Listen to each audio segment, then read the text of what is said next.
아멘. 성가대 찬양 감사합니다. 오늘은 창조절 7째 주일입니다. 시오니즘이라는 환상이라는 제목으로 말씀 함께 나누겠습니다. 1947년 내셔널 지오그래픽이라는 그 잡지에서 발간한 지도를 보면 굉장히 흥미로운 점 하나를 발견할 수가 있습니다. 그것은 이 지구상에 이스라엘을 찾아보려 해도 찾을 수가 없다라는 것입니다.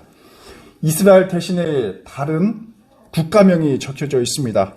그것은 바로 팔레스타인입니다. 오늘 기도에서도 말씀 주셨다시피 지난주에 팔레스타인의 무장 정파인 하마스가 이스라엘에 예고 없이 공격을 가했습니다. 한동안 잠잠했던 이스라엘 팔레스타인 무력 충돌이 다시 일어나게 된 것입니다. 당연히 이스라엘이 가만히 있지 않았습니다. 이스라엘이 보복 공격을 하면서 다시금 중동에서 전쟁에 대한 위기감을 고조시켰습니다. 여기에 미국 등 일부 서방 국가가 이스라엘을 지지한다 이렇게 강력하게 선언을 했습니다.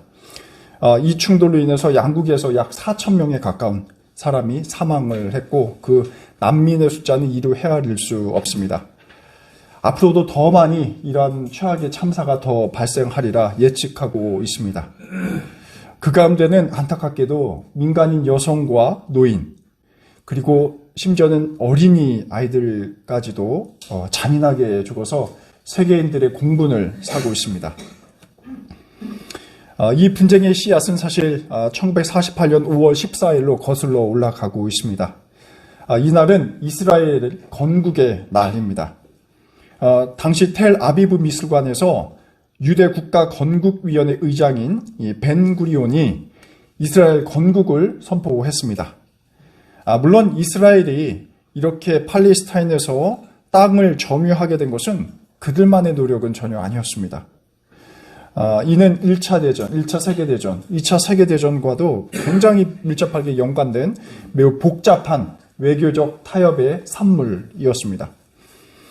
이스라엘 건국에 직접적인 영향을 미친 것 가운데 하나는 바로 1차 세계대전 이후에 영국을 도운 그 보답으로 인해서 유대인들이 유대 국가 건설을 약속받았기 때문인데 바로 이것을 일부 열강들이 지원을 해 준 것입니다. 이로써 유대인들이 보기에는 긍정적인 측면에서 2000년에 걸친 유랑이 끝이 냈다라고 볼 수 있습니다. 하지만 문제가 남아있죠. 현지 팔레스타인에 살고 있는 그 원주민들, 이들은 자신의 삶의 터전에서 쫓겨나고야 말았습니다. 그들이 비록 그 땅에 남아있긴 했지만 남아있더라도 늘 갈등의 불씨가 남아있게 되는 것입니다. 그리고 팔레스타인에서도 이 빼앗긴 땅을 찾기 위해서 어떻게 합니까? 하마스와 같이 극단적인 무장단체가 등장하면서 이슬 향해서 보복과 폭력을 가하게 되게 됩니다. 여러분 아신 것처럼 하마스는 이스라엘 팔레스타인 이슬람 저항 운동 단체입니다. 현재 가자 지구를 중심으로 해서 지배하면서 잃어버린 자신들의 땅을 찾기 위해서 군사적인 행동을 강행하고 있습니다. 바로 그 장면이 지금 이스라엘과 팔레스타인의 분쟁에 나타나고 있는 그 비극적 사태입니다. 이스라엘과 팔레스타인이 이렇게 분쟁하는 이유는 여러분 무엇일까요? 굉장히 복잡한 상황과 관련되어 있습니다. 크게 세 가지를 이렇게 꼽고 있습니다. 첫 번째는 이 물리적으로 작은 땅을 서로 나눠 가져야 하는 그 영토 분쟁이 있습니다. 또 두 번째는 이스라엘 유대민족과 팔레스타인 아랍민족이 서로 공존해야 하는 굉장히 민족주의적이고 정치적인 문제가 내재해 있습니다. 그리고 세 번째는 앞서 말씀드린 차원보다 훨씬 더 근본적인 문제인데 그것은 바로 유대교와 이슬람교 사이에 대두하는 이 종교적인 갈등의 문제입니다. 여러분께서 언론 매체를 통해서 정치 외교적인 이야기를 많이 접하실 거라 생각이 듭니다. 그래서 저는 이번 시간에 이 종교적인 문제, 유대교와 이슬람 간의 문제를 함께 나누려고 합니다. 물론 이 종교적 문제 역시 정치적이고 민족주의적이고 외교적인 부분과 굉장히 연동된 문제입니다. 그런데 이번 분쟁과 관련해서 제가 언급하지 않을 수 없는 것은 바로 이 종교적 관점에서 이 시오니즘이라는 것입니다. 여러분 한 번쯤은 이 시오니즘에 대해서 말씀을 들어보셨을 것입니다. 이 시오니즘은 유대 민족주의 운동이라고 볼 수가 있습니다. 세계 곳곳에 흩어 살고 있는 그 유대인들이 과거에 자신의 조상의 땅이었던 그 팔레스타인 지방에 자신들의 국가를 건설하자는 운동이 바로 시오니즘이라 할 수 있습니다. 그래서 시오니즘에서 이 시온이라는 얘기는 예루살렘 남서쪽에 위치한 언덕으로 이 굉장히 중요한 성지 가운데 하나입니다. 그래서 유대인들은 굉장히 중요한 성지니까 이 영토를 사수해야 하는 것은 굉장히 당연한 논리였습니다. 근데 이제 학계에서 보면 이제 근대 시온주의가 등장하는 것은 보통 19세기 후반으로 보고 있습니다. 그래서 이 시오니즘을 지지하는 이 근본주의자들, 특히 유대교 근본주의자들이라 할 수 있습니다. 이런 자신들이 유대교 신앙의 근거에서 예루살렘 땅을 우리가 점령해서 거기에 이 정착지, 국가를 건설해야 한다라는 주장을 펴고 있는 것이죠. 그래서 굉장히 문자주의적이고 근본주의적인 주장을 하고 있습니다. 물론 한편으로는 그것과 성경에서 말하는 그런 어떤 강력한 정복이 아니라 지금 우리 디아스포라 유대인들이 살고 있는 곳곳에서 유대교 신앙을 지키면서 살자는 이런 개혁주의적이고 좀 온건한 유대인들이 존재하긴 합니다. 하지만 오늘의 사태는 이 근본주의적 유대교들, 이들이 바로 시온주의를 주창하면서 무력을 통해서 그 땅을 점령하는 것을 강조하고 있는 것이죠.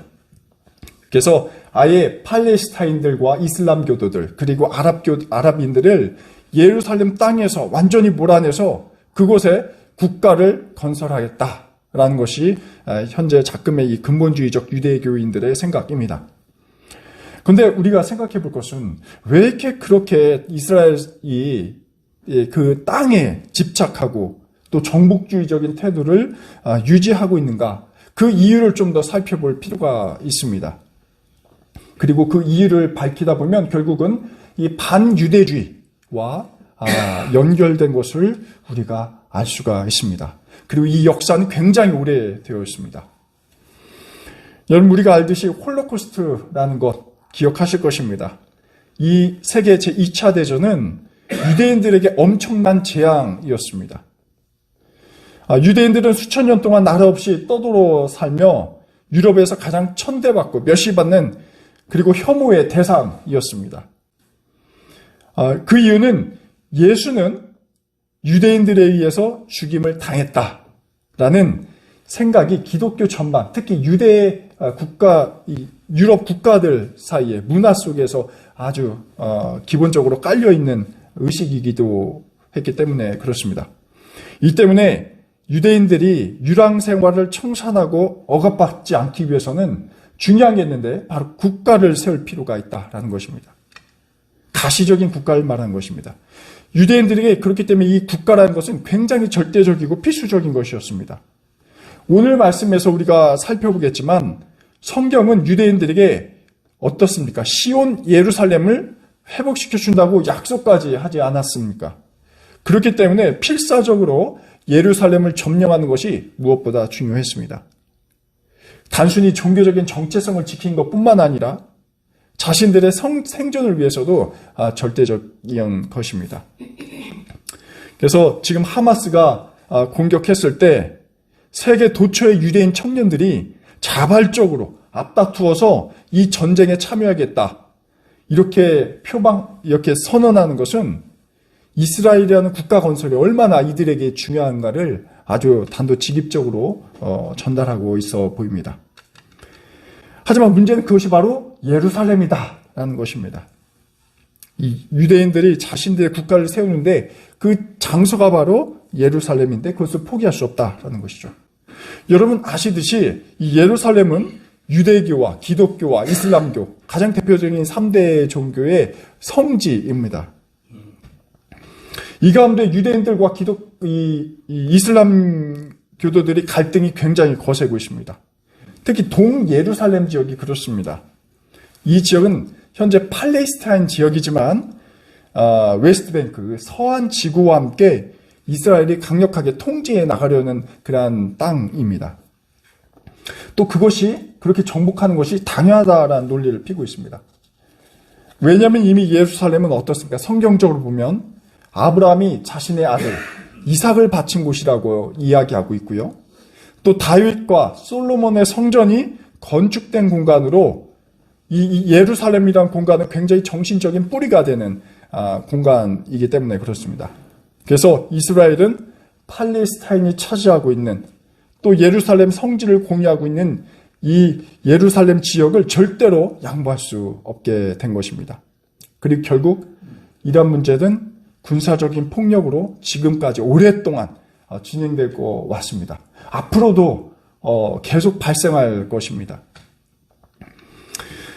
이런 역사적인 아이러니를 좀 생각해 본다면 그 누구를 이스라엘이 잘못됐다, 하마스가 잘못됐다, 팔레스타인이 잘못됐다, 그 논의를 사실 넘어가고 있습니다. 유대인들이 그동안 받아왔던 무차별적인 학대와 심지어 홀로코스트라는 대학살, 하지만 모순적이게도 이런 대학살을 경험한 자들이, 그 유대인들이 또 팔레스타인들 향해서 침탈하고 또 추방하고 이들에게 폭력을 가하고 또 여기에 이 이스라엘과 팔레스타인의 이 정치적 군사적 이유로 자신들의 이익을 탐닉하는 세계 열강들이 존재하고 있습니다.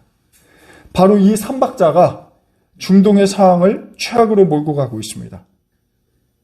특히 미국의 바이든 대통령은 시온주의를 지지하면서 이스라엘의 군사적 지원을 뒷받침하고 있습니다.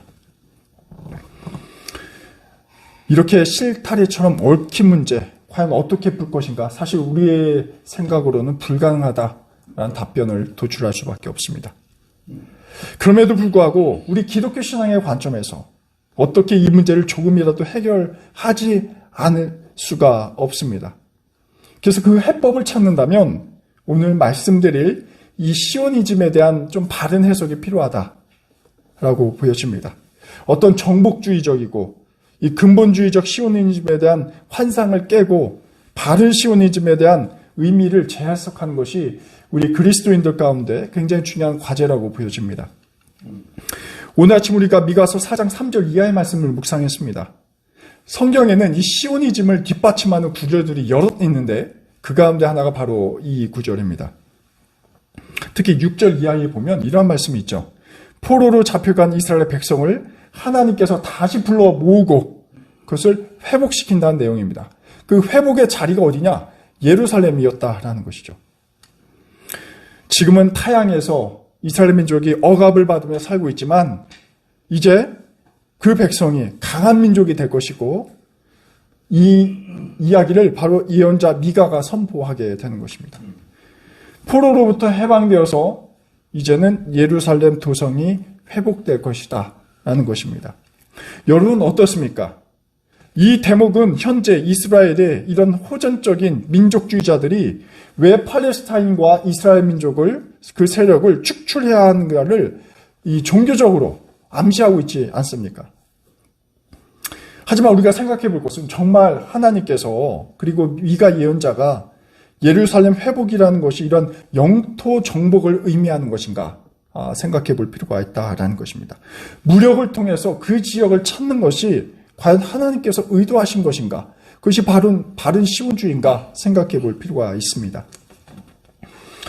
오늘 본문의 예언자 미가는 주전 8세기경 남왕국 유다에서 활동한 예언자입니다. 이사야와 거의 동시대의 사람으로 볼 수 있습니다. 한때 이스라엘 왕국의 수도였던 이 사마리아의 멸망을 예언하기도 했습니다. 그런데 이 미가가 활동할 당시에도 지금처럼 지금 이 시대처럼 전쟁과 무력 충돌이 끊이질 않았습니다. 특히 아시리아 제국이 무력으로 주변 국가들을 정복해 나가고 포섭해 왔고 있었죠. 또 그 여파는 이스라엘과 유다도 피해갈 수 없었습니다. 바로 이러한 시기에 이스라엘 민족은 어떻습니까? 참된 평화를 염원하고 하나님께 갈구할 수밖에 없는 상황이었습니다. 평화, 이 샬롬이라는 것이 매우 절박한 것이었죠. 늘 불안정한 삶 속에 살았습니다. 안정과 평화를 갈망하는 것, 이것은 유대 백성들에게, 이스라엘 백성들에게 굉장히 중요한 조건이었다라는 것입니다. 근데 이 평화를 이루어내는 방법이 굉장히 달랐습니다. 누군가는 평화를 이루기 위해서 전쟁과 폭력과 무력을 쓰는 것이 현실적이다 주장하는 세력도 등장을 하게 됩니다. 근데 성경은 이러한 평화를 이루는 방식을 거짓된 평화, 즉 유사 평화로 규정하고 있습니다. 왜냐하면 그러한 평화는 불완전하기 때문에 그렇습니다.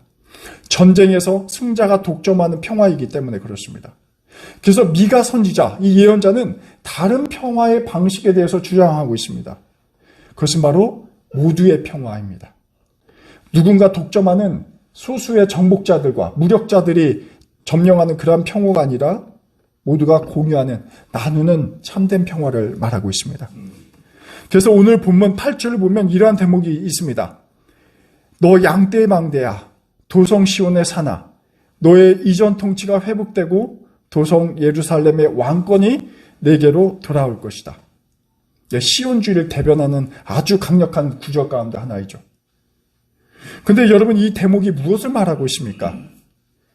이스라엘이 아시리아를 비롯해서 주변 제국의 강대국에 벗어나서 다윗과 솔로몬의 통치를 회복한다라는 이야기입니다. 게다가 제국의 침략으로 폐허가 된 유대인들이 그 정신적 고향인 예루살렘이 다시 세워질 것을 말하고 있습니다. 그렇다면 여기서 예루살렘이라는 회복이 무엇을 의미하는가? 굉장히 중요합니다. 회복이 된다는 말은 분명히 평화, 샬롬의 상태가 도래한다라는 것이죠. 그런데 그 샬롬의 방식이 어떠한 방식으로 있는가? 이 부분입니다. 어떠한 방식으로 이스라엘이 영토를 회복하게 한다라는 의미일까요? 또 그 땅을 찾기 위해서 어떤 정치적인 것을, 어떤 전쟁을 통해서 정치적인 국가를 이루는 것을 말하는 것입니까? 미가 예언자는 분명히 어떤 호전적인 민족주의도, 그리고 이스라엘만 누리는 그런 유대주의도 지지하지 않는다는 것을 우리가 명심할 필요가 있습니다. 그 평화는 어떤 민족이 독점하는 것이 아닙니다. 또 그러한 성질의 것이 애초 아님을 우리는 이 바로 앞절에서 확인할 수 있습니다. 3절을 보니까 이런 구절이 있습니다. 주님께서 민족들 사이의 분쟁을 판결하시고 열강 사이의 갈등을 해결하신다라는 구절입니다. 여러분, 이 말은 무엇을 뜻하고 있습니까? 중요한 점은 이 평화를 이루는 분의 그 주체가 바로 하나님이다라는 것입니다. 인간이 아니라 하나님이 평화를 일구시는 주체가 됩니다. 지금 중동 상황과 관련해서 이러한 격언이 하나 있습니다. 중동에서 평화를 이야기하는 자는 목숨을 부지하지 못한다라는 격언이 있다고 합니다. 그동안 오랫동안 사실 이 중동의 문제, 이팔 사태를 해결하기 위해서 각고의 노력이 있어 왔습니다. 이스라엘하고 평화협정을 체결한 이집트의 전 대통령인 안와르 사다트라는 사람이 있습니다. 하지만 1981년에 어떻습니까? 피살당해 죽게 됩니다. 또 이츠하크 라빈이라는 이스라엘 전 총리가 있었습니다. 팔레스타인과 평화협정을 이끌었고 또 그 공로를 인정받아서 1994년에 노벨 평화상을 수상하게 되죠. 그런데 안타깝게도 그 다음 해인 1995년에 그 역시 암살 당하게 됩니다. 근데 같은 상대 측인 팔레스타인 사람에서 피살당한 것이 아니에요. 동족인 유대인 구구파 청년인 이갈 아미르라는 사람에 의해서 총을 맞아 죽게 됩니다.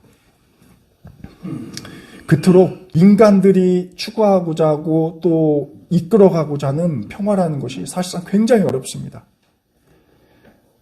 이러한 의미에서 중동의 평화를 이야기하려면 목숨을 내어놓아야 한다라고까지 말하는 것이죠. 그토록 평화라는 것이 굉장히 복잡하고 이해관심사가 맞물려 있고 인간적인 방식으로는 이 평화를 이루기가 굉장히 어렵습니다.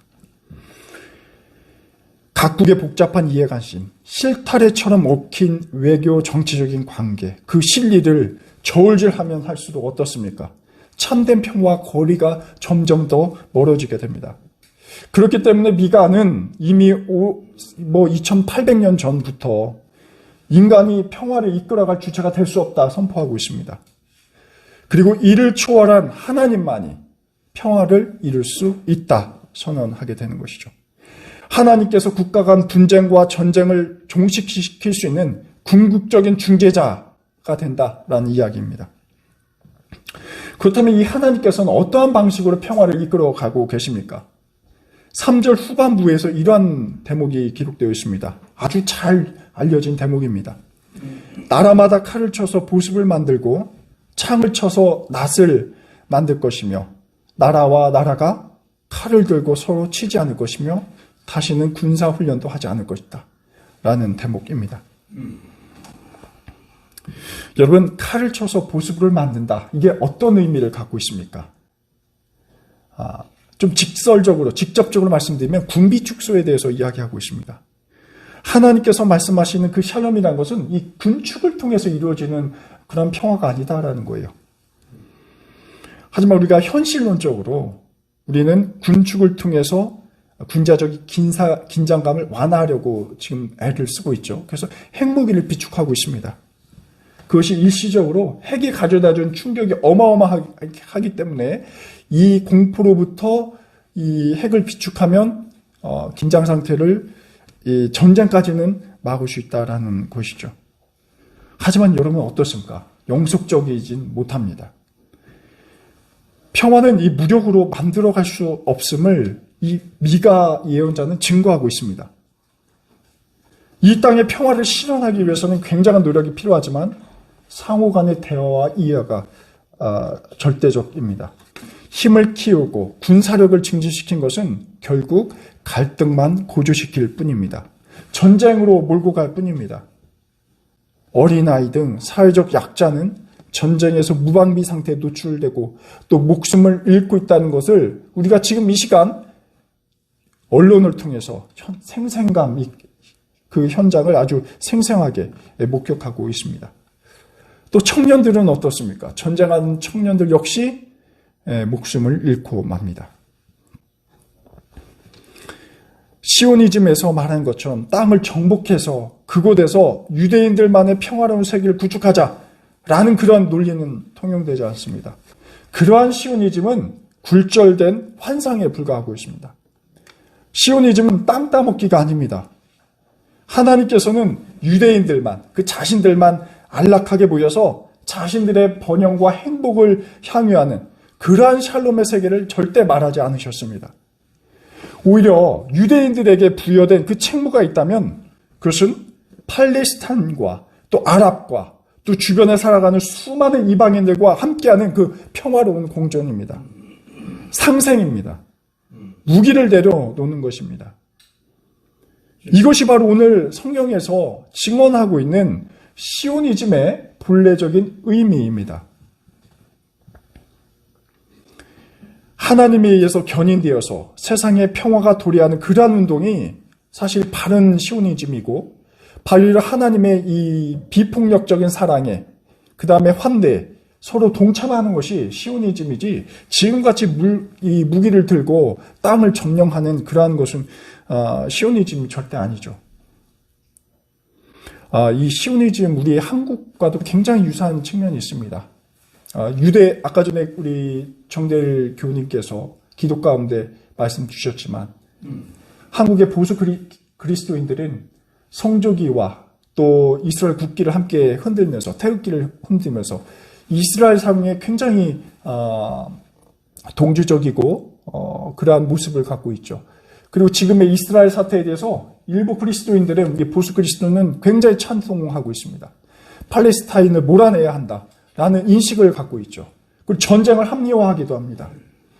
과연 이것이 성서적으로 말하고 있는 것인지 어떤 우리가 이념과 그 다음에 국가 간의 이해관심을 사실 객관적으로 좀 한 걸음 물러나서 살펴봐야 하는데 전혀 그렇지 못하고 있는 상황입니다.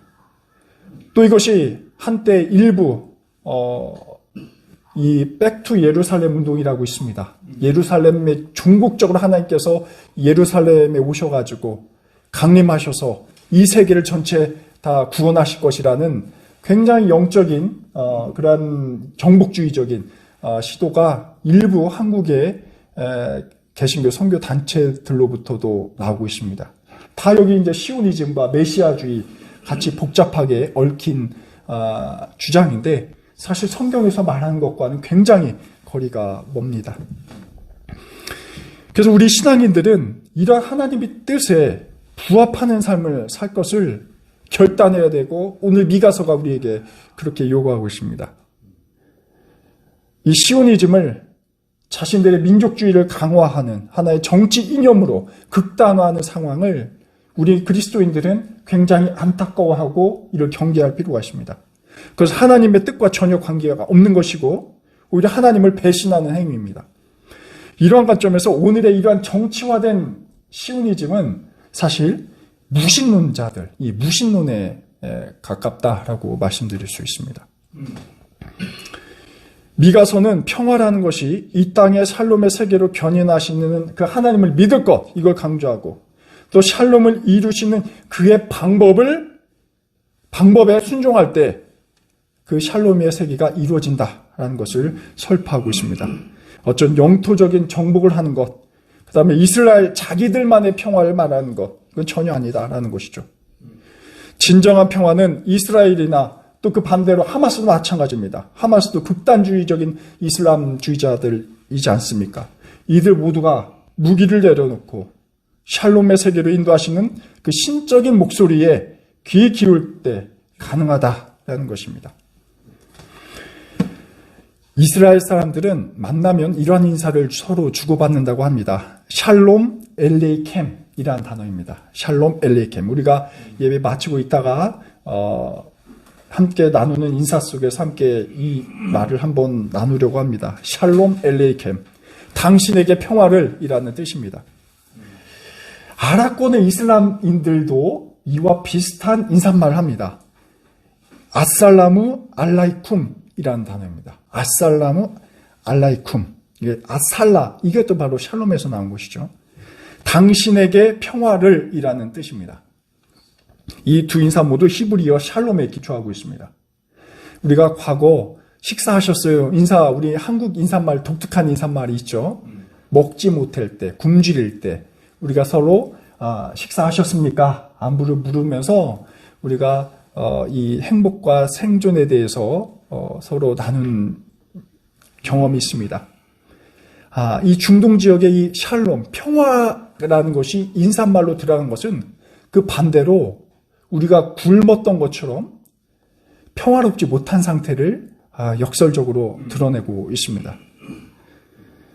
과연 언제쯤 이스라엘과 이 팔레스타인이 이 샬롬의 평화가 도착할 수 있을까요? 오늘 예언자 미가는 이런 전쟁 가운데 있는 인류에게 전하고 있습니다. 인류의 평화는 하나님께서 이끄신다는 것. 그리고 하나님께서는 무력이 아닌 대화와 그 다음에 서로 간의 그 앙금을 누그러뜨리는 평화의 방식으로 그의 나라를 이 땅에 이루신다라는 것입니다.